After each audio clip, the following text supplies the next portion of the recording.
नमस्कार, सालू Dubey official channel पर आप सभी का बहुत बहुत स्वागत है। आज हम बात करेंगे धन के दाता शुक्रदेव के बारे में। जी हाँ, 11 अगस्त से शुक्र देंगे अपार सफलता और धन।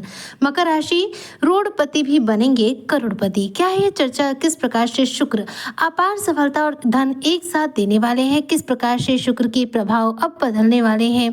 किस प्रकार से शुक्र आपके जीवन में इस दौरान परिवर्तन लाने वाले हैं? आज इन्हीं सब तथ्यों पर हम पूर्ण रूप से चर्चा और विश्लेषण करेंगे। ऐसे में जितने भी मकर राशि के जातक और जातिका हैं वह वीडियो को बिल्कुल भी स्किप ना करें, वीडियो को फुल वॉच जरूर रूप से करें। तो चलिए आज की चर्चा को हम शुरू करते हैं। देखिए, शुक्र जो कि धन के कारक ग्रह माने जाते हैं, शुक्र एक अद्भुत ग्रह माने जाते हैं जो हमारे जीवन में भौतिक सुखों में वृद्धि करते हैं, जो हमें भौतिक सुख प्रदान करते हैं, दाम्पत्य जीवन में खुशियां लेकर आते हैं, हमें वैवाहिक जीवन में बांधने का कार्य करते हैं। शुक्र लव लाइफ को बेहतर बनाते हैं, हमारे जीवन में सुख सुविधाओं में बढ़ोतरी करते हैं और धन में वृद्धि करते हैं। धन जिसकी आवश्यकता आज की डेट में सबसे ज्यादा है। भौतिकवादी इस दुनिया में जीने के लिए प्रत्येक चीज के लिए हमें कहीं न कहीं धन की आवश्यकता पड़ती है, चाहे वो जल हो, भोजन हो, शिक्षा हो, वस्त्र हो या फिर मकान ही क्यों न हो, सभी चीजों में पैसे का ही खर्च पड़ता है। ऐसे में हर व्यक्ति पैसे की ही तलाश में रहता है। पैसे कमाने के लिए हर व्यक्ति मेहनत करता है, मजदूरी करता है कि उसके पास दो पैसे आए और उसका जीवन भी बेहतर बन सके। शुक्र जो है धन के कारक ग्रह है, इनका कुंडली में बलवान होना बहुत महत्वपूर्ण होता है, क्योंकि ये बलवान रहेंगे तो ऐसे में क्या होगा कि जीवन में धन का आगमन हमेशा बना रहेगा। जबकि शुक्र कमजोर हो जाए तो धन हानि होने लग जाती है। धन का आगमन तो नहीं होता लेकिन धन का व्यय होने शुरू हो जाता है। हमारे जीवन में चाहे हम कितनी भी कोशिश कर दें, हमें धन लाभ नहीं हो पाता। साथ ही हमारी लव लाइफ बहुत ही ज्यादा खराब चलती है। वैवाहिक जीवन में तो हमेशा अनबन रहती है। लव लाइफ में हमेशा कुछ न कुछ परेशानियां बनी रहती है, जिसकी वजह से वैवाहिक जोड़े एक दूसरे से हमेशा परेशान रहते हैं। तो शुक्र ग्रह एक ऐसे ग्रह है जो मजबूत हो तो जीवन में सुख भी रहेगा, धन भी रहेगा और आपका प्रेम जीवन भी उत्तम रहेगा। वर्तमान समय में शुक्र की जो स्थिति है वह देखा जाए तो कन्या राशि में है। कन्या राशि में शुक्र विराजमान है और उत्तरा फाल्गुनी नक्षत्र से ये चल रहे हैं।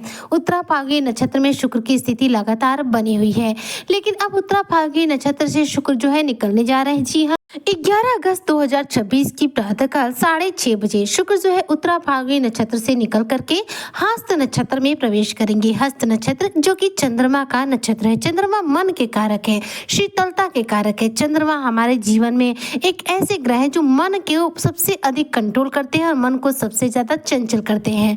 चंद्रमा शीतलता के कारक होते हैं। तो शुक्र के जब हस्त नक्षत्र में प्रवेश होता है तो ऐसे में व्यक्ति का भाग्य भी बलवान होता है, धन भी मिलता है और साथ में सफलता भी मिलती है, क्योंकि मानसिक शांति आपको सबसे ज्यादा प्रदान होती है।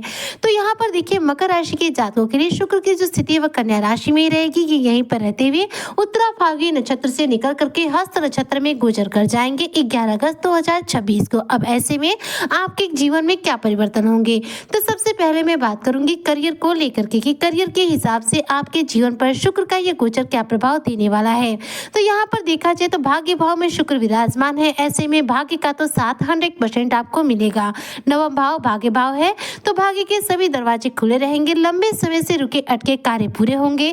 चंद्रमा शीतलता के कारक है। ऐसे में मानसिक शांति आपको मिलेगी। खुद को आप हमेशा ऊर्जावान महसूस करेंगे। इस दौरान आपके जो मन में दृढ़ निश्चय की जो क्षमता है वो और ज्यादा मजबूत बनेगी। नौकरी पेशा अगर है तो ऐसे में इस दौरान आपके वेतन में वृद्धि हो सकती है, सैलरी में इंक्रीमेंट हो सकता है। ऐसा भी हो सकता है कि आपका प्रमोशन हो जाए जिसकी वजह से आपकी सैलरी बढ़ जाए। अगर आप व्यापारी वर्ग से हैं तो व्यापार में इस दौरान अच्छा मुनाफा प्राप्त होगा, जिससे कि आप आर्थिक स्थिति को मजबूती दे पाएंगे। व्यापार से भी संबंधित शुक्र यहाँ पर लाभ देंगे। एक बात ध्यान दीजिएगा, नवम भाव भाग्य भाव है तो भाग्य का समर्थन आप नौकरी पेशा हो या फिर व्यापारी दोनों क्षेत्रों में रहेगा। लेकिन नौकरी पेशा लोगों की तो सैलरी में इंक्रीमेंट हो सकता है, प्रमोशन हो सकता है। लेकिन व्यवसाय वर्गों के लिए परिवर्तन क्या है कि अगर आप मकर राशि के जातक कला जगत से, अगर आप संगीत जगत से, रचनात्मक कार्यों से जुड़कर कार्य करते, कलात्मक क्षेत्र से जुड़कर कार्य करते, ये क्षेत्र जो है विशेष तौर पर शुक्र के अंतर्गत आते हैं। तो इन क्षेत्रों में विशेष तौर पर मुनाफा आपको को मिलने वाला है। इस दौरान आप इन क्षेत्रों में विशेष उपलब्धियां हासिल करेंगे, धन लाभ भी कर पाएंगे और अपने जीवन में चाहे तो कुछ महत्वपूर्ण परिवर्तन व्यवसाय को लेकर के कर सकते हैं जो आपके लिए लाभकारी सिद्ध होंगे। वहीं पर बात करो आपके पारिवारिक जीवन को लेकर के, तो शुक्र की स्थिति नवम भाव में रहेगी और ऐसे में शुक्र हस्त नक्षत्र में जब प्रवेश करेंगे तो कहीं न कहीं पारिवारिक सुखों में वृद्धि होगी, प्रेम संबंध आपके मजबूत होंगे।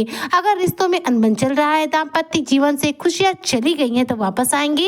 इस दौरान प्रेम संबंधों में मधुरता आएगी, आपसी समझ बढ़ेगी, एक दूसरे के प्रति विश्वास बढ़ेगा, मानसिक तौर पर शांति मिलेगी, संतोष मिलेगा और हो सकता है कि किसी पुराने निवेश का आपको लाभ मिल सकता है।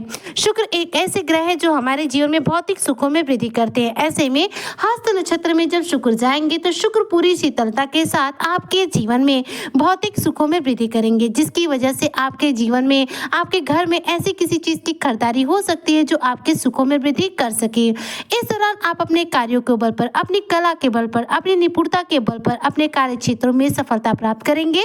आपको आपके अधिकारियों का पूरा साथ मिलेगा, आपके ऊपर कुछ नई जिम्मेदारियां बढ़ेंगी, पदोन्नति भी होगी और मुनाफा तरक्की भी आपको अपने करियर में देखने को मिलेगी। इस दौरान देखा जाए तो आपका कोई पुराना अटका पैसा जरूर रूप से प्राप्त हो सकता है और हो सकता है कि आप घर के सुख सुविधा से संबंधित किसी चीज सामान की खरीदारी कर सकते हैं, जिसकी वजह से कुछ पैसे भी आपके खर्च हो सकते हैं। यहाँ पर देखा जाए तो आपके जीवन में शुक्र की ये स्थिति नवम भाव यानी भाग्य भाव में होकर रहेगी। भाग्य भाव जो कन्या राशि है और कन्या राशि बुध की राशि है। बुध के साथ शुक्र के संबंध उत्तम माने जाते हैं। जब बुध और शुक्र एक साथ होते हैं तो बनता है लक्ष्मी नारायण राजयोग। तो यहाँ पर बुध की राशि में शुक्र रहेंगे और यहीं पर नक्षत्र परिवर्तन करके जब ये चंद्रमा के नक्षत्र में जाएंगे तो आपके मन को शांत बनाएंगे, प्रसन्न चित्त बनाएंगे, घर परिवार के लोगों के साथ आपके रिश्तों को एक बनाएंगे। इस दौरान देखा जाए तो आप अपने परिवार के साथ समय बिताना ज्यादा से ज्यादा पसंद करेंगे। शुक्र आकर्षण के कारक ग्रह हैं। यहाँ पर शुक्र की जो स्थिति होगी वह आपकी आकर्षण क्षमता में वृद्धि करेगी, जिसकी वजह से आप लोगों को आकर्षित कर पाएंगे, अपनी वाणी के प्रभाव से लोगों को प्रभावित कर पाएंगे और साथ साथ देखा जाए तो लोगों के साथ अपना जो तालमेल है और बेहतर बना पाएंगे। मतलब इस दौरान आपके मित्रों की संख्या में इजाफा हो सकता है, आपकी पॉपुलैरिटी बढ़ सकती है, सामाजिक तौर पर आपकी छवि यानी कि इमेज बेहतर हो सकती है। तो शुक्र का यह गोचर देखा जाए तो 11 अगस्त को होगा, जो आप मकर राशि के जातकों के लिए पूर्ण रूप से सकारात्मक प्रभाव देगा। 11 अगस्त से शुक्र हस्त नक्षत्र में जाकर के चंद्रमा के नक्षत्र में जाकर के आपके जीवन में आपको अपार धन लाभ देंगे और अपार सफलताएं प्राप्त कराएंगे। ऐसे में आप रोडपति से करोड़पति भी बन सकते हैं, क्योंकि शुक्र की हस्त नक्षत्र में जो स्थिति होती है वो बहुत ज्यादा शुभ, उत्तम और सकारात्मक प्रभाव देती है। वैसे में आपको क्या करना चाहिए, तो शुक्र ग्रह को यदि कुंडली में बलवान करना है तो आपको क्या करना है कि रोजाना नहाने के पानी में 1 चम्मच दही डालकर स्नान करना चाहिए। वहीं पर अगर हो सके तो शुक्रवार के दिन आप सफेद चीजों का दान भी कर सकते हैं, इससे भी कुंडली में शुक्र ग्रह को बल मिलता है। सफेद चीज जैसे कि चीनी है, नमक है, दूध है, दही है या फिर सफेद कोई वस्त्र ही क्यों ना हो, आप शुक्र से संबंधित चीजों का दान अगर शुक्रवार को करते हैं तो कुंडली में शुक्र ग्रह को बल मिलता है और कुंडली में शुक्र जब बलवान होते हैं तो आपको अपने सर्वश्रेष्ठ प्रभाव देते हैं। उम्मीद करती हूँ कि जितने भी मकर राशि के जातक और जातिका है उनके लिए शुक्र का यह गोचर शानदार रहेगा। शुक्र हस्त नक्षत्र में जाकर आपको रोडपति से करोड़पति बनाएंगे, आपको अपार सफलता और धन लाभ कराएंगे। इसी कामना के साथ मैं आज की वीडियो को यहीं पकड़ती हूँ समाप्त। मिलती हूँ नेक्स्ट वीडियो में, तब तक के लिए जय हिंद, जय भारत, जय श्री हरि।